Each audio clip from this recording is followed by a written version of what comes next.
তো আমি ওদের সাথে যা সবাই যেদিকে আমিও সেদিকে। আর এটা বুঝে নিয়েছি যে আমি দিক হারাইছি। কিশোরগঞ্জের লোকেরা পূর্ব দিকে ফিরে নামাজ পড়ছে না, ওরা ঠিকঠাক পশ্চিম দিকে, কিন্তু আমার কাছে মনে হয় এটা পূর্ব দিক। নামাজ শেষে এবার আমি আমার 4 জন 3 জন যে আছে আমরা 4 জনে মিলে বলতেছি, রে নামাজ তো পূর্ব দিকে ফিরে পড়লাম, লগেরটা কয় না হুজুর দক্ষিণ দিক। বুঝলেন, আমার সাথে একটা কয় না হুজুর পূর্ব দিকে দক্ষিণ দিক, আরেকজন কয় দূর খাওয়া কথা উত্তর দিক, একজন কয় না হুজুর এটা পশ্চিম দিক। মানুষ কয়জন ছিলাম? মতামত কয়টা? দেখুন লক্ষ্য করে, এটাই বাস্তবতা। আমরা এক জায়গা থেকে আরেক জায়গায় গেলে পূর্ব পশ্চিম চিনি নাম। যদি নবী না আসতো আমরা জান্নাতের পথ চিনতাম কেমনে?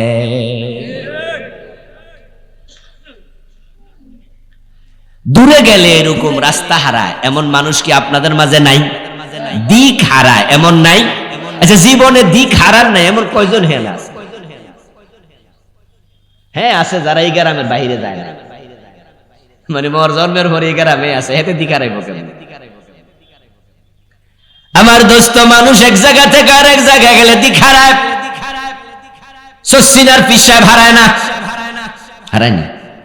বাইতুল মুকাররমের খতিব সাহেব হারায় না? তাবলিগ জামাতের আমির হারায় না? পৃথিবীর সব মানুষ দিক হারায়। প্রশ্ন হলো কেন? পূর্বরে পশ্চিম মনে হয় কেন, দক্ষিণ উত্তর মনে হয়? কারণ মানুষের এলেম অনেক বেশি না কম? আল্লাহ বুঝায়া দেয় তোমার এলেম নাই, তাই তুমি পূর্ব পশ্চিম চিনো, তুমি অহংকার করার কিচ্ছু নেই। মাঝে মাঝে আমরা তো কই আমারটাই ঠিক, তো তোমারটাই ঠিক হলে পূর্বরে পশ্চিম মনে হয় কেন? কোরআনে আল্লাহ বলছেন, ওমা উতীতুম মিনাল ইলমি ইল্লা কলিলা, আমি তোমাদেরকে ইলম দেই নাই, তবে দিয়েছি বড়ই সামান্য। ওই ইলমটুকু থাকার কারণে কাপড় চোপড় গায়ে দাও। ওটুকু ইলম যদি আল্লাহ না দিতেন তাহলে আমরা পশুদের মতো উলঙ্গ থাকতাম। যে পশুগুলো আছে, আপনার সে দেখতে মোটা হাতি, আপনার সে দেখতে মোটা বাঘ বল্লুক, তারা কেউ কাপড় পরে না, কাপড় সিলায় না, তাদেরকে বলে গাইরে জবিউল উকুল, তাদের আকল নাই। আর আমরা মানুষ, আমরা কাপড় ছাড়া বাহিরে যাই না, কারণ আল্লাহ আমাদেরকে আকল দিছে, এলেম দিছে। ওই সামান্য এলেম যদি না দিত আমরা পশুদের মতো হয়ে যেতাম। ওই সামান্যটুকু এলেম পাই আপনি ভাববেন না আপনি জান্নাতের পথ চিনেন। আপনি অহংকার করে কোনোদিন বলবেন না আমার বুঝে ঠিক। বরং আমাদের সবার উচিত হলো আল্লাহ জান্নাতের পথ দেখানোর জন্য যে নবী পাঠাইছে, জান্নাতের পথ পেতে হলে সে নবীদের কাছে যেতেই হবে, সেখানে যাওয়া আমাদের কর্তব্য। ওয়ালাকাদ বাআসনা ফি কুল্লি উম্মাতির রাসূলা, অবশ্যই আমি সব জাতির নিকটে রাসূল পাঠাইছি। এবার আল্লাহ তাআলা বলছেন কেন পাঠাইছি? আনি ইবুদুল্লাহ ওয়াজতানিবুত তাগুত।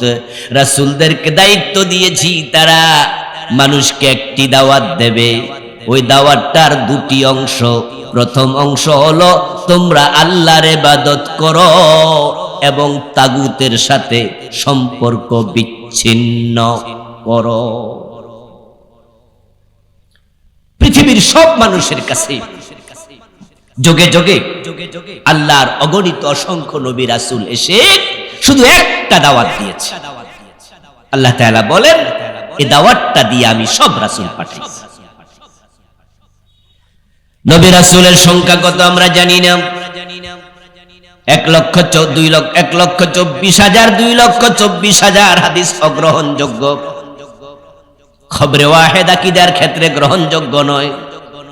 আসল সংখ্যা আমরা জানি না, আল্লাহ বলেননি, রাসূলও জানান নাই।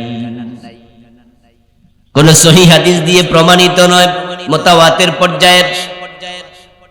কিন্তু আমরা অতটুকু জানি অগণিত। এই অগণিত নবীর দাওয়াত কিন্তু অগণিত নয়, দাওয়াত ছিল মাত্র একটা। হযরত নূহ আলাইহিস সালাম যে দাওয়াত দিয়েছেন, মুসা আলাইহিস সালাম সে দাওয়াত দিয়েছে।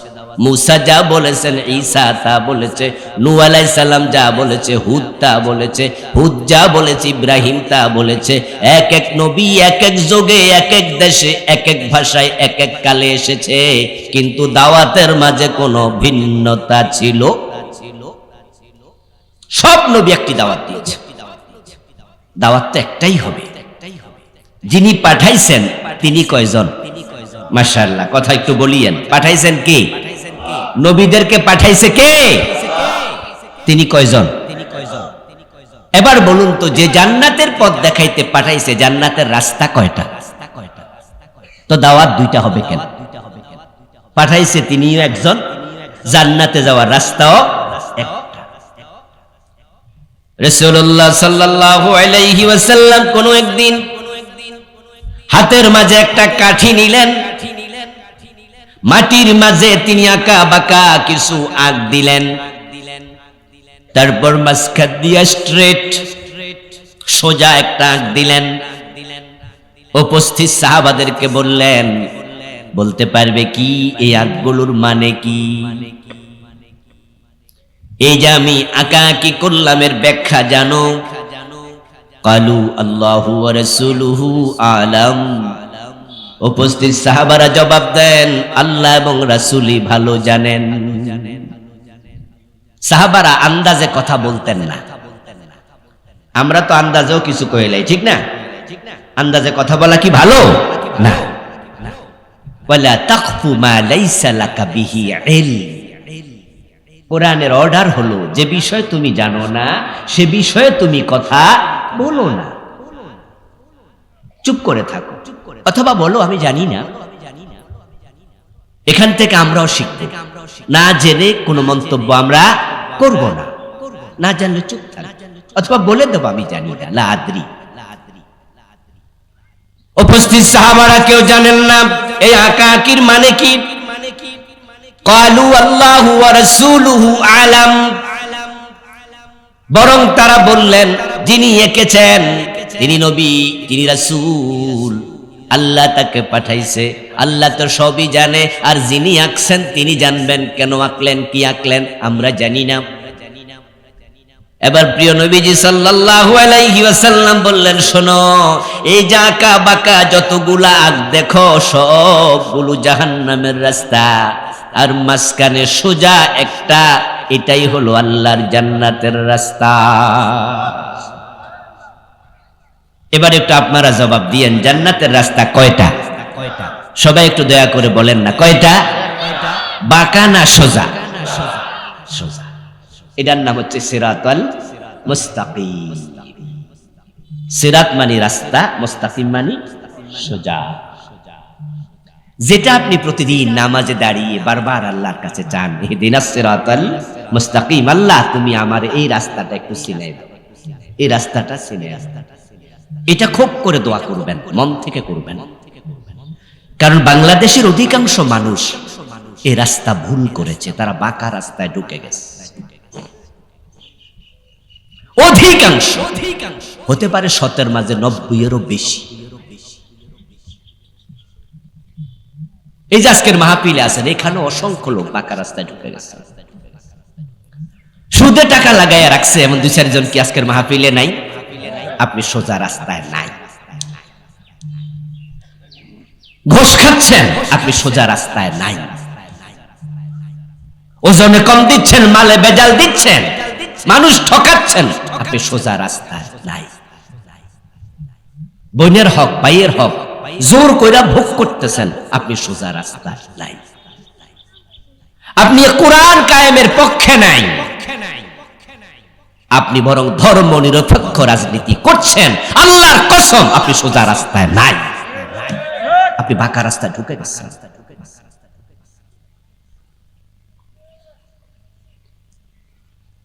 আমার প্রিয় ভাই, জান্নাতের রাস্তা রাসূলুল্লাহ সাল্লাল্লাহু আলাইহি সাল্লাম একটা আঁকলেন, আর জাহান্নামের রাস্তা দেখালেন অনেকগুলো বাঁকা বাঁকা।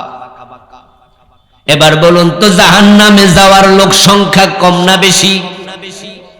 কারণ রাস্তাও বেশি। প্রিয় নবী বলছেন, আমার উম্মত হবে ৭৩ দল, তার মাঝে জাহান্নামে যাবে ৭২ দল। এই যদি উম্মতের খবর হয়, হিন্দু বৌদ্ধ ইহুদি খ্রিস্টান হেরা তো উম্মতের কাতারে নাই, হেরা তো এমনি জাহান্নামী। আর উম্মতের ভিতরে ৭২ দল ঢুকছে জাহান্নামের রাস্তায়। জান্নাতের রাস্তায় জনসংখ্যা বড়ই কম।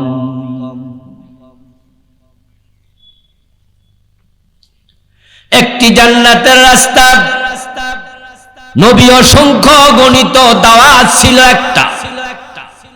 এখন জান্নাতে যেতে হলে সেই একটা রাস্তায় আপনাকে আমাকে ঢুকতেই হবে, এখানে কোনো কম্প্রোমাইজ করা যাবে?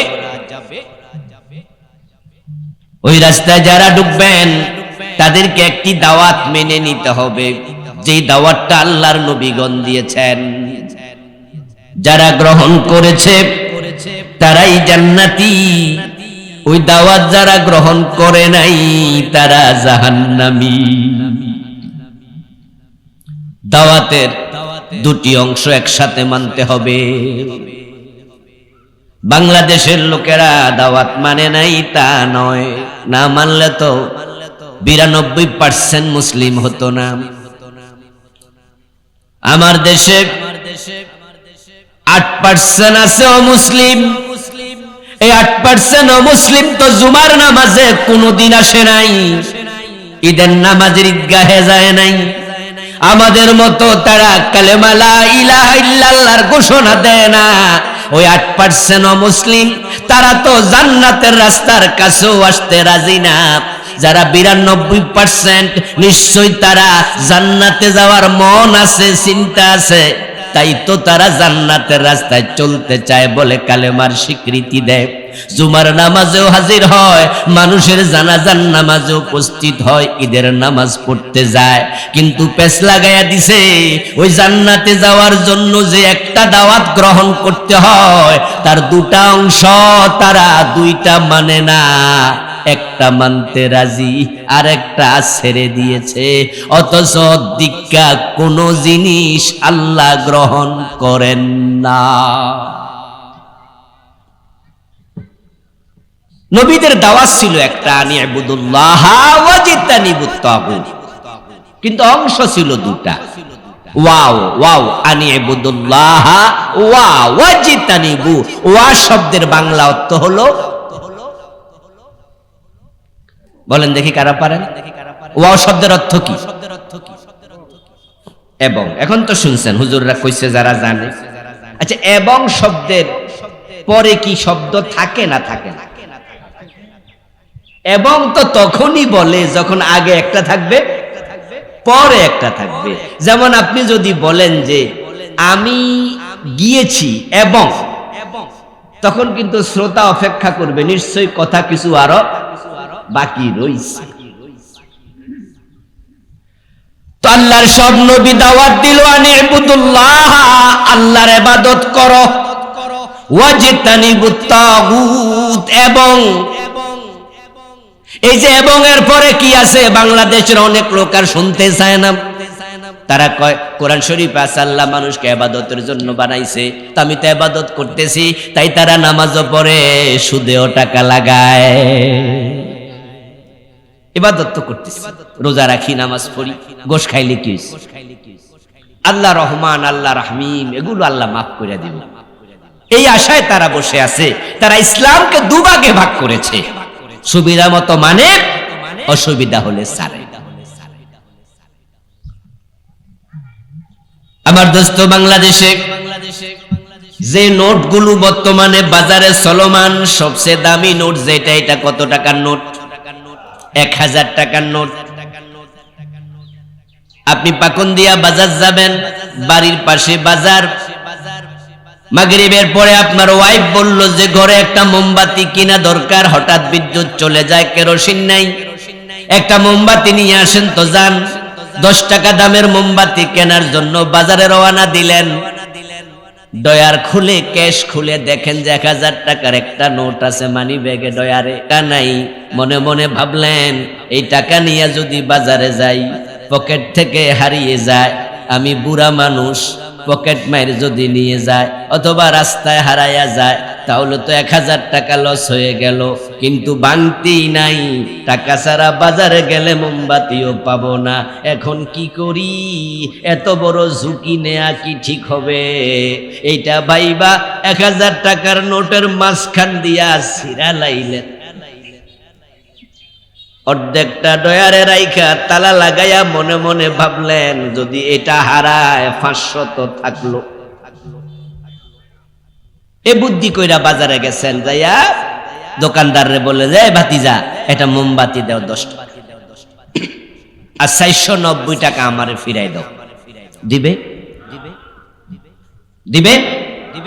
কেন দিবে না? অর্ধেক না আছে।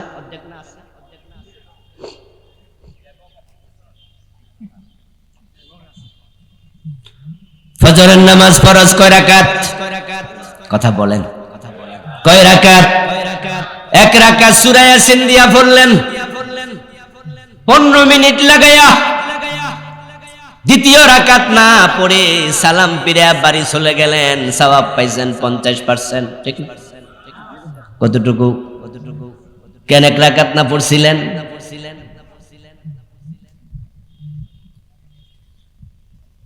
বাংলাদেশের ইসলাম চলছে এভাবেই চলছে দোস্ত। অধিকাংশ মানুষ জিজ্ঞাসা করলে কয় হুজুর ওয়াজ করছেন, ওয়াজ ঠিক, তবে সব কি আর মানন যায়নি? বলে না, বলে না হুজুর ওয়াজ ঠিক, কথা ঠিক, সবই মানা উচিত, কিন্তু সব তো পারি না। অথচ আল্লাহ বলেছিল ইউকাল্লিফুল্লাহু নাফসান ইল্লা বুসআহা, মানুষের সাধ্যের বাহিরে আল্লাহ কোনো দায়িত্ব দেয় না। তো পারি না এই শব্দটা আপনার ভুল কথা। যদি না পারতেন এই দায়িত্ব আল্লাহ আপনাকে দিতেন না। আচ্ছা, আজকে যারা এখানে আছেন সুদে টাকা লাগাইছেন, যদি আজকে সিদ্ধান্ত নেন যে এখন থেকে সুদ খাবো না, এই সিদ্ধান্ত নেয়া কি অসম্ভব না সম্ভব? তো পারি না কইলো কেন? এই যে বললেন যে পারি না, এই কথাটাকে মিথ্যা কথা না? আপনি লোভী। অফিসার যদি ঘোষণা করে যে না আমি ঘোষ খাবো না, আমার ডয়ারে কোনো ঘোষ ঢুকবে না, আমি মানুষ থেকে 1 পয়সা ঘোষ নেব না, বরং কাগজপত্র যাচাই করে লিগেল সব কাগজে সাইন করে আমি সামনে পাঠিয়ে দেব। ঘোষ আমার জন্য আল্লাহ হারাম করছে, আমিও হারাম করলাম। এই সিদ্ধান্ত নেয়া কি অসম্ভব না সম্ভব? তো আপনি বললেন যে পারি না, এটা মিথ্যা। আপনারা যারা ওজনে কম দেন, মালে ভেজাল দেন, আপনি যদি সিদ্ধান্ত নেন যে আমি 2 নাম্বারই করব না, এটা কি অসম্ভব? তো কেন বললেন পারি না? আল্লাহর উপরে তহমত দিলেন। হুজুর ওয়াজ ঠিক কিন্তু পারি না, তাহলে এর মানে হলো আল্লাহ এমন দায়িত্ব দিয়েছে যে দায়িত্ব আপনার পক্ষে সম্ভব। আল্লাহ কি আপনার আকাশ দিয়ে উড়াল দিতে কইছিল? আপনার পায়ে হেঁটে মসজিদে যাইতে কইছে। তা আপনি মসজিদে না যায় ঘরে নামাজ পড়ছেন, আপনি বলেন পারি না। হ্যাঁ, যদি কখনো আপনি পায়ে হাঁটতে অক্ষম হন, আল্লাহ বলবে ঘরে নামাজ পড়ো, অসুবিধা নাই। বলো হুজুর দাঁড়াতে পারি না, বসে পড়েন। বসে পারি না, শুয়ে পড়েন। আচ্ছা, শুয়ে কি ইশারায় নামাজ পড়া যায় না? তো বেনামাজি কয় হুজুর পারি না, কথা কি সত্য না মিথ্যা? প্রতিটা ক্ষেত্রে আপনি মিথ্যার আশ্রয় নিচ্ছেন আর বলছেন পারি না। নবীদের দাওয়াতের অংশ 2টি ছিল। প্রথম অংশ নিবুদুল্লাহ, আল্লাহর ইবাদত করো। দ্বিতীয় অংশ হলো ওয়াজতানিবুত তাগুত, এবং তাগুতের সাথে সম্পর্ক বিচ্ছিন্ন করো। আপনি যদি জান্নাতে যেতে চান, নবীদের দাওয়াতের 2টি অংশ একসাথে মেনে নিন। ইবাদত আল্লাহর করবেন এবং দুনিয়ার কোন তাগুতের সাথে সম্পর্ক আপনি রাখবেন না। যদি 2টা একসাথে ধারণ করেন, তাহলে আপনার মৃত্যুর পূর্বেই ফেরেশতারা আপনাকে জান্নাত দেখায়া তারপরে মৃত্যু দেবে।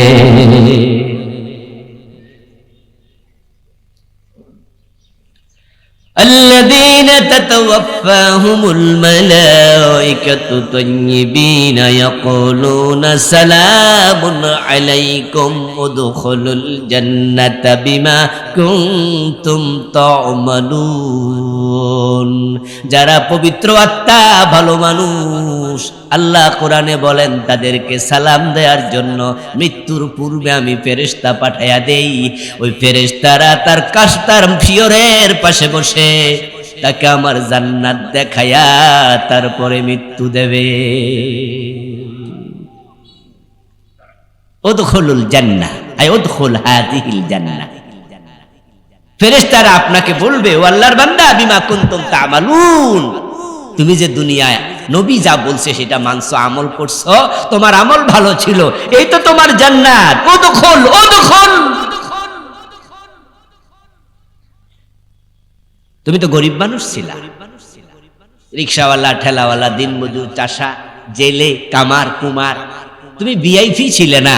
তোমার ঘরের মাঝে এক পাশে তুমি গরু পালতা, আরেক পাশে তুমি থাকতা, মাঝখান দিয়া ছিল বেড়ার পাটিশান। গরু প্রস্রাব করলে খুটকট দুর্গন্ধ তোমার নাকে আসতো।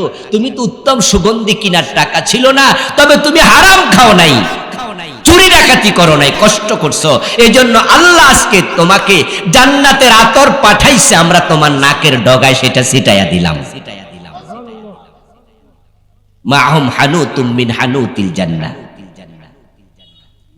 আল্লাহ তাআলা ফেরেশতা পাঠায়, প্রিয় নবীজি বলেছেন জান্নাতের আতর পাঠায়া দেয়। ইয়াকুলুনা সালামুন আলাইকুম, ফেরেশতারা কাতার ধরে লাইন ধরে সালাম দেয় আর জান্নাতের ছবিটা তুলে ধরে, তারপরে বলে চলে আসো। তখন তাদের দেহ থেকে আত্মা বের হয়, তাখরুজু, বেরিয়ে যায় তাদের প্রাণবায়ু ওই পানির মতো, কালকাতারাতি, ওই বিন্দের মতো, যেমন মশক ঢেলে দিলে কাট করলে, কামা ইয়াখরুজুল মাউ মিনাস সাকা, ওই মশক কাট করলে মশক থেকে পানি যেমন আলতো ভাবে বেরিয়ে যায়, ধাক্কা দেয়া লাগে না। আল্লাহর জান্নাত দেখার সাথে সাথে প্রাণবায়ু বেরিয়ে যায়, কোনো কষ্ট পায় না, দৌড়ে বের হয়ে যায়। আর যারা উল্টা পাল্টা চলছেন, বাঁকা রাস্তায় ঢুকে গেছেন, আচ্ছা আমার অতটুকু ওয়াজ যতটুকু করেছি, আমার মনে অতটুকু করার পরে এখন যদি আপনাদের হাতে কাগজ কলম দিয়ে দেই যে সোজা রাস্তায় কেডা আছেন, বাঁকা রাস্তায় কেডা আছেন, আমার মনে হয় অন্যকে জবাব দেয়া লাগবো না, নিজে টের পাইবেন। সাহেবুল বাইত আদরা বিমা ফি, যে আজকে কয়টা মিছা কথা কইছেন আমি জানি না, আপনি তো জানেন নাকি, যে আজকে কারে ঠকাইছে, আজকে কারা সুদের লেনদেন করছেন, আজকে কারা অফিসে ঘুষ খাইছে, আজকে কারা নামাজ কাজা করছে। এমন লোক আছে না এখানে জোহর পড়ে নাই? আচ্ছা আজকে যারা জোহরের নামাজটা পড়ে নাই, আজ ফজরের নামাজটা পড়ে নাই, এ কি সোজা রাস্তায় উঠছে? নিজে বুঝবেন যে কে কোন রাস্তায় আছে। যদি আপনি বাঁকা রাস্তায় থাকেন তাহলে আপনাকে ফেরেশতা সালামও দেবে না, আপনার নাকের ডগার মাঝে আতরও ছিটাবে না, বরং কি করবে, জেসকা তেসকা মিলে, শুটকির সাথে বেগুন মিলে, ছোটকালে আমরা কইতাম জেসকা তেসকা মিলে, মানে তুমি যেমন তোমার সাথে আচরণ তেমন। কই শুটকি তরকারিটা বেগুনের সাথে ভালো মিলে। আমরা হেফসখানায় পড়তাম, ছোটকালে হেফসখানায় পড়েছি, তো হেফসখানায় পোলা পান একটু ভোরবেলা উঠলে জিমায় আর কি, ভোরবেলা তো ঘুম বেশি থাকে, তো জিমাইতে জিমাইতে পড়ে, তো কেউ কেউ পড়া বন্ধ করে এরকম করে দেয়, এরকম করে খাই। তো আমরা পাশের জন সিমটি কাটতাম, কাটার সময় কইতাম জেসকা তেসকা মিলে, ঘুমের সাথে সিমটি মিলে। আপনি যেমন ফেরেশতার আচরণ তেমন। ولو ترى إذ يتوفى الذين كفروا الملائكة يضربون وجوههم وأدبارهم وذوقوا عذاب الحريق। আল্লাহ বলবে ফেরেশতা যা যা, অমুক জালেম, অমুক ফাসিক, অমুক কাফের, তার মৃত্যুর সময় ঘনায় আসছে, মিনিট 10 পরে তার দুনিয়ার সফর শেষ, এখন জান কবজ করতে যাওয়ার সময় জাহান্নামের আগুন দিয়ে বানানো চাবুক নিয়ে যা। জাহান্নামের আগুনের বানানো চাবুক নিয়ে ফেরেশতা আসবে। কোরআনে আল্লাহ বলেন ইয়াদরিবুনা উজুহাহুম ওয়া আদবারাহুম, এসে যখন ওই লোকের সাথে সাক্ষাৎ হবে সাথে সাথে তার চেহারার মাঝে পিঠের মাঝে ওই চাবুক দিয়া পিটাতে শুরু করবে। জরাবা ইয়াজরিবু, আলেম ওলামা ভাইয়ের একটু আওয়াজ কইরা কোন মানুষ একটু শুনুক, জরাবা ইয়াজরিবু অর্থ কি? জেনারেল লোক দেখি জানে, ফিটনি দেয়া, মারা। ইয়াদরিবুনা, এক বছর না বহু বছর? বহু বছর। ফেরেশতা কিন্তু একজন আইব না, একজন আসবে না। আপনাদের এলাকায় খুনের মামলার আসামি 10 বছরের কয়েদি পালায়া রইছে ফেরারি, রায় হয়ে গেছে 10 বছরের আসাম আপনার জেলখানা, এরপরে ফাঁসি পলায়া আছে। যদি পলায়া থাকে হঠাৎ একদিন পুলিশের সামনে পড়ছে, চা দোকানে বৈশা চা খায়, এলাকার কেউ থানায় ফোন দিয়েছে, ওসি সাহেব ওই খুনের মামলার আসামি তো এলাকায় আসছে। তখন উনি আবার সাথে সাথে সাদা পোশাকে পুলিশ পাঠাইয়া দেয়। পুলিশ কি একজন পাঠায় না একাধিক? নিয়ম কি? ইয়েস, কারণ এর মতো আসামি ধরতে একজন পাঠানোটা নিরাপদ না, এটা নিয়মও না। পুলিশ আসবে 5 জন 7 জন 4-5 জন কমপক্ষে, আসার পরে আপনার চা দোকানে বসে যে ওই আসামি চা খায়, ও বেটারে পাইলে জড়াইয়া ধরে কপালে 2টা চুমু দেবে, ঠিক না?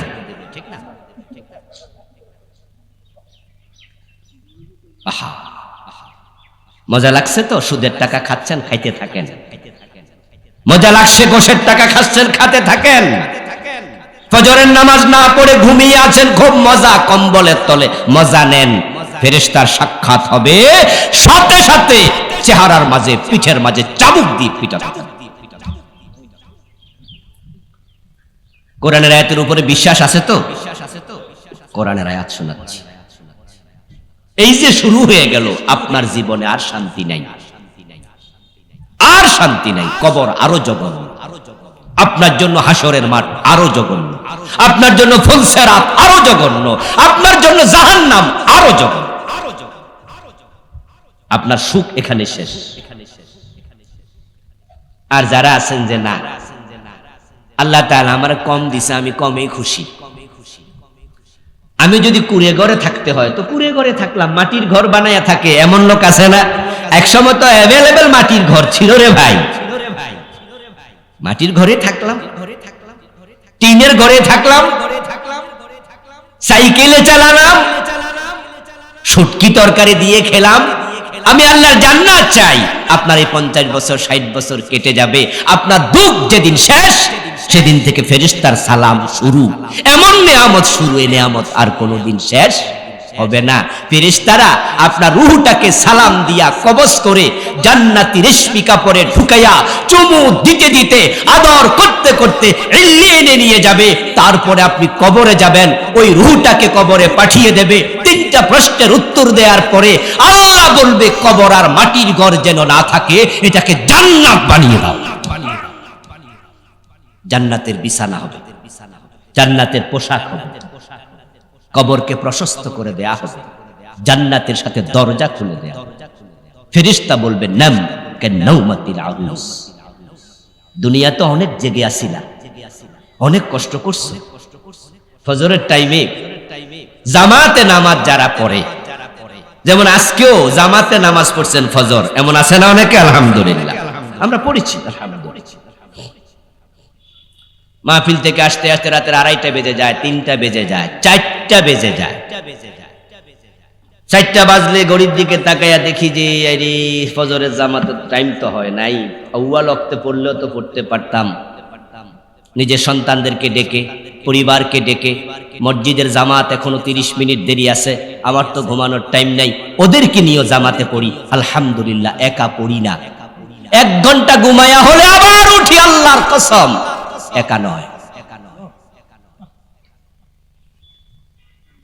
এরপরে ঘুমাই। আমি হুজুর, আমি ওয়াজ করলে দায়িত্ব শেষ, আমার আমল লাগবে না। আল্লাহ জিহ্বা কেটে ফেলে, লিমা তাকুলুনা মা লা তাফআলুন, এমন কথা বলেছো, আমল করোনি। আমাদের সে আরো অনেক কষ্ট করে নামাজ পড়ে, আমরা তো আরামে থাকি, গাড়িতে চড়ি। কিন্তু এমন ড্রাইভার আমি দেখেছি, বাসের ড্রাইভার, এত সুন্দর দাড়িওয়ালা, সারা রাত জেগে জেগে বাস চালায়।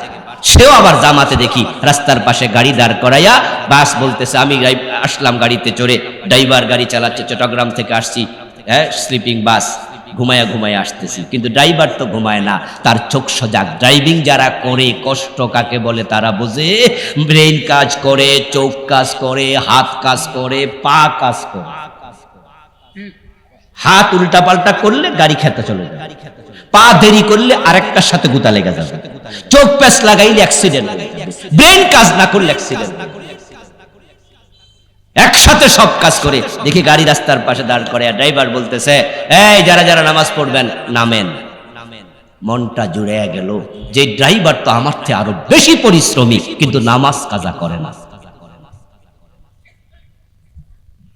এই যে আজকের ফজরের কথা বলছি, এখন গ্রামে গঞ্জে কিছু শীত আইছে না, যারা ভোরবেলা আপনার ফজরের নামাজ জামাতে পড়ছে, ওদের কিছু কষ্ট করা লাগছে, কম্বলটা ধাক্কা দিয়া সরানো তো সহজ না।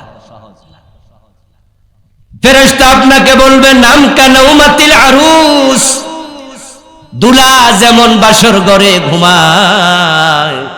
ও আল্লাহর বান্দা, তোমার দুনিয়ার কষ্ট শেষ, এখন জান্নাতের বিছানা, জান্নাতের পোশাক তোমার কবরের মাঝে এসে গেছে। ওই পোশাক পরে আল্লাহর জান্নাতের বিছানায় ঘুমায়া যাও, এক ঘুমে কিয়ামত হয়ে যাবে। ঘুমানোর অনেক সময় আছে, অনেক লম্বা সময় আল্লাহ দেবে। দুনিয়া একটু ঘুম ব্যাঘাত ঘটাইয়া কষ্ট করে ফজরের নামাজ জামাতে পড়া উচিত, কাজা করা যাবে না। এই বিষয়ে আপনারা একমত হতে রাজি আছেন না নাই? পড়বেন পড়বেন, ফজরের নামাজ কাজা করবেন না। ফজরের নামাজ এবং আসরের নামাজ মুনাফিক কাজা করে। যে ফজর এবং আসর নামাজ কাজা করে সে মুনাফিক। এই দুই ওয়াক্তের নামাজ মুনাফিকের জন্য কঠিন।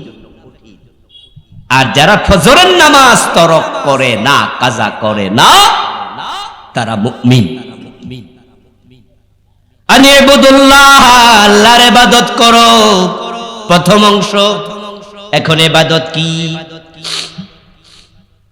আল ইবাদাতু হিয়া কাযাউল হায়াতি বিহাসবি আওয়ামিরিল্লাহি তাআলা ওয়া নাওয়াহি। ইবাদত মানে হলো আল্লাহর আদেশ এবং নিষেধের ভিত্তিতে জীবন পরিচালনা করা। নবীদের দাওয়াত ছিল ইবাদত করো, প্রথম অংশ। এখন ইবাদতটা কি? আপনি যে নামাজ পড়ছেন, রোজা রাখছেন, এগুলো ইবাদত নয়, এগুলো ইবাদতের অংশ। যেমন এই যে আমার মাথাটা যদি এখান দিয়া কেটে এটা আলাদা একটা বলে রাখে, প্লেটে রাখে, আর কাউকে জিজ্ঞাসা করা হয় এটা কি, আমরা কি কেউ বলবো এটা মানুষ নাকি বলবো মাথা? যদি ফুসফুস বের করা হয় এটার নাম কি মানুষ না ফুসফুস? এটা যদি কেটে ফেলা হয়, আলাদা করা হয়, এটা কি মানুষ না হাত? তো মানুষ কই? মানুষ হলো সবগুলো যখন একসাথে। নামাজের নাম নামাজ, রোজার নাম রোজা, হজের নাম হজ, যাকাতের নাম যাকাত, পর্দার নাম পর্দা, জিকিরের নাম জিকির, এক একটা এক এক নাম। সবগুলো যখন এক জায়গায় হয় তখন তার নাম হয় ইবাদত। ইবাদত হলো দুটি অংশের সম্মিলন, দুটি জিনিসের সমন্বয়। একটা হলো কিছু করণীয়, আরেকটা হলো কতিপয় জিনিস বর্জনীয়। কিছু করো, কিছু ছাড়ো, দুটা একসাথ হবে, তার নাম হবে ইবাদত। যে নামাজ পড়ে সুদ খায় সে ইবাদতকারী না, বরং সুদ খেলে ৭৩টা গুনাহ, সবচেয়ে ছোটটা হলো নিজের মায়ের সাথে জেনা। তো জেনাকারী ইবাদতকারী হয় কেমনে?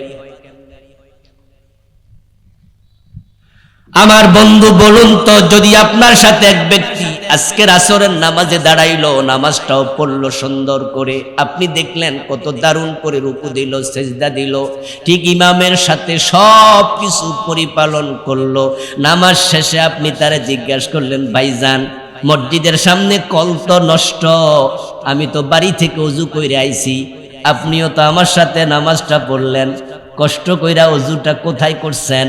হে কয়, না কল নষ্ট তাই ওযু করি নাই। কথা কিন্তু বুঝতে চেষ্টা করেন। সে বলল যে হুজুর এই তো কলে ওযু করবো ভাবছিলাম, আইসা সাপ দিয়ে দেখি সাফা কল নষ্ট, নামাজের সময় হয়েছে তাই ভাবছি নামাজ পড়ালাই, তাই ওযুয়ে করি নাই। আপনাদের কাছে জানতে চাইবো, বলুন তো তার যে নামাজটা ছিল 2 মিনিট আগে, এটা ইবাদত হয়েছে নাকি? রুকু কি বাদ দিছিল? সেজদা কি বাদ দিছিল? কিয়াম কুদ বাদ দিছিল? উত্তর হলো না। নামাজের মাঝে আরকান আহকাম 13 ফরজ, তার মাঝে 1 নম্বরে শরীর পাক, শরীর পাকের জন্য ওযু করিতে হয়। 13 ফরজের মাঝে 1 ফরজ ওযু, সে 12টা আদায় করছে, একটা আদায় করে নাই, তাই বাকি 12টার দাম একানাও নাই। ইবাদত মানি দুটি জিনিসের সমন্বয়, কিছু করণীয় কিছু বর্জনীয়। করণীয় হলো ফরজ গুলো, শরীয়তের কি কি কাজ ফরজ সব করতে হবে, কিন্তু এখানে আমরা ঘাটতি দেই, শরীয়তে যা বর্জনীয় সব বর্জন করতে হবে, এখানেও আমরা ঘাটতি দেই। শরীয়তে যা করণীয় ও করণীয়র মাঝে পর্দা একটা করণীয়। এখন 5 ওয়াক্ত নামাজি, অথচ তার মেয়ে বোরকা ছাড়া স্কুলে যায়, কলেজে যায়, এমন বাবা আছে না নাই? তো সে তার মেয়েরে পর্দা করলো কই? নামাজি মানুষ বউটা পর্দা করে না, নিজের বউ বেপর্দায় চলে, বোরকা ছাড়া আপনার হাসপাতাল যায়, চাকরি করতে যায়, বাবার বাড়ি বেড়াতে যায়, সবার সামনে লিপস্টিক দিয়া ঘোরে, এমন লোক আছে কিনা? তো কই করণীয় বাকিগুলা কই? কিছু করলেন কিছু ছাড়লেন। বাবা 5 ওয়াক্ত নামাজ পড়ে, নিজের যুবক ছেলে নামাজ পড়ে না, বরং আজকের ফজরের নামাজে বাবা এসেছে, নিজের যুবক ছেলেটা ঘরে ঘুমায় আছে, বরং বাবা কম্বল টাইনা দেয় শীত যেন না লাগে, ছেলের গায়ে কম্বল টাইনা দিয়া বাবা নামাজে চলে আসছে। অথচ নামাজ নিজে পড়া যেমন ফরজ, অধীনস্থকে নামাজ পড়ানোটাও ফরজ। শোনেন, ইসলামকে মন মতো নিয়েন না, দয়া করে মন মতো নিয়েন না। আমার সামনে এখন বসে আছেন, টাকনুর নিচে আপনার কাপড়, আপনি প্রতিদিন একবার শেভ করেন, মাহফিল আসতো বিড়ি টানছেন, যাওয়ার সময় আর একটা বিড়ি খাইতে খাইতে চলে যাবেন, বসে আছে বিড়ির প্যাকেট পকেটে, এমন শ্রোতা 2-1 জন আছে না?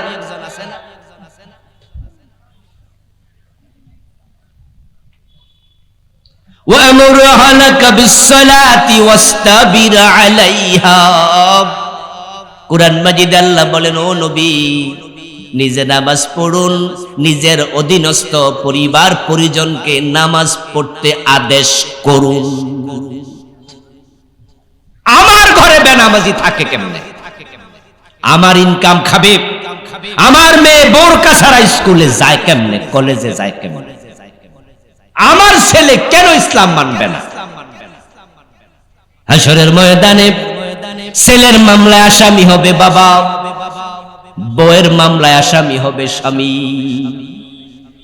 পকেটের টাকা খরচ করে মেয়েরে গান শিখায়, নাচ শিখায়, নিজে বাবা মেয়েকে গানের স্কুলে ভর্তি করাইয়া দিছে। এই মেয়ে হাশরের ময়দানে বলবে, আল্লাহ আমি জাহান্নামে একা কেন যাব? আমি বেপরদায় চলেছি, বাবা বাধা দেয় নাই, উল্টা বাবায় তো গানের স্কুলে ভর্তি করাইছে।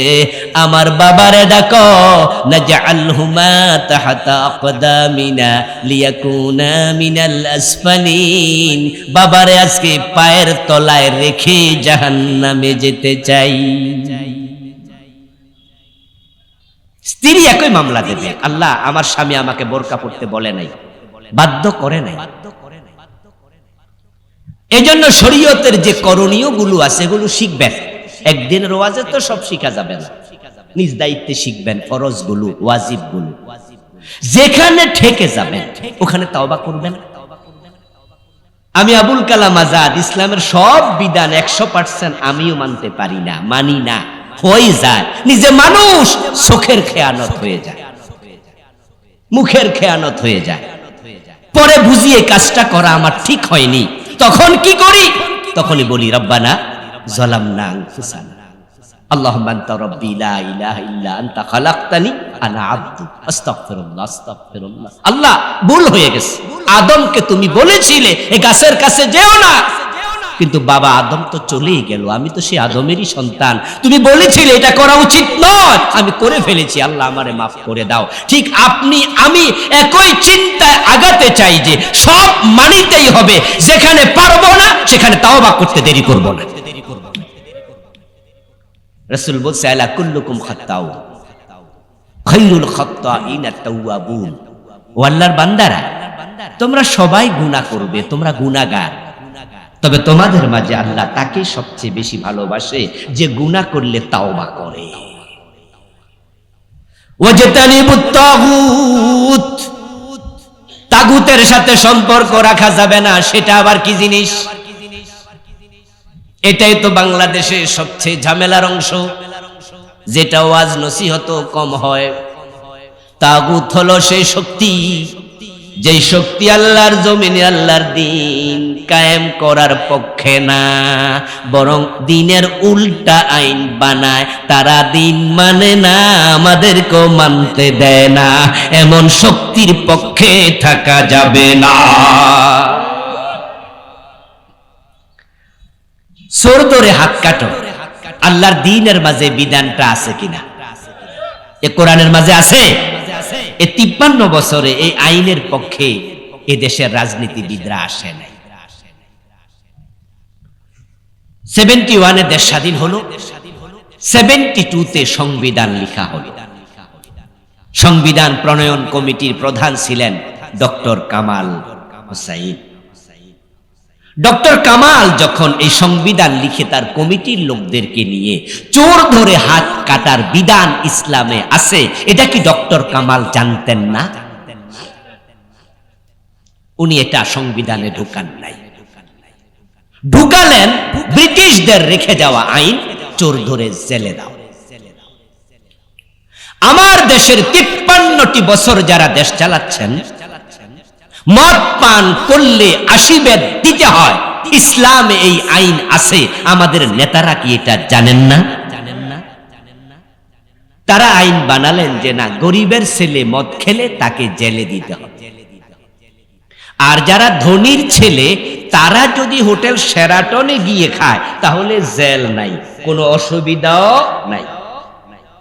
আইন দেখছেন কি বুদ্ধি! মাইক হাতে নিয়ে আমাদের নেতারা মাঝে মাঝে বক্তৃতা দিতে আমরা দেখেছি যে আমাদের সরকার মাদকের বিরুদ্ধে জিরো টলারেন্স নীতি ঘোষণা করেছে, কোনো ছাড় দেয়া হবে না। হুজুর, আপনারা একটু দয়া করে যুবকদেরকে মাদকের বিরুদ্ধে কিছু নসিহত করেন, মাদকে দেশটা শেষ।